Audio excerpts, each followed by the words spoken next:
If you're job hunting in Boston, you've come to the right place. This is the next generation of art makers and the people that could potentially be hiring me. A lot of my family members do hard trades and stuff, and it's always kind of interested me. I like work with my hands. It feels rewarding. In this video series, we're taking a critical look at Boston's early career job market, what it looks like now, and where it might be headed. Everyone just hit send to something they see on LinkedIn, and then they're one of a million that have hit send. I personally have picked up a second job in the past. You know, it's you have to do it to live in the city. But it's not just the jobs themselves that determine whether Boston can keep all the undergrads who might want to stay here. And if they can't find what they're looking for, they might go somewhere else. About 25% or so were thinking about leaving the region within the next 5 years. Amber Haskell is the Senior Director of Economic Inclusion with the Greater Boston Chamber of Commerce Foundation, someone who knows the org inside and out. Send your people to the chamber. Just kidding,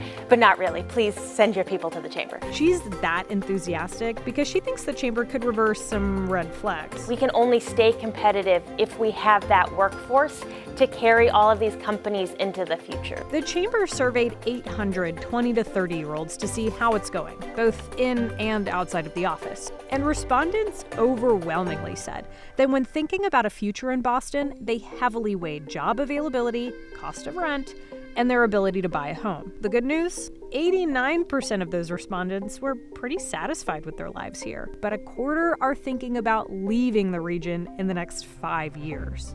And their biggest factor was that they had a hard time building community within the region. Black women and members of the LGBTQ+ community were the two groups reporting they were most likely to leave the region, placing an even greater importance on cultural and racial diversity than other respondents. It's not just about learning, it's also about being seen. And at the end of the day, I think no matter what generation you're a part of, that's all you want. That community building extends beyond the water cooler.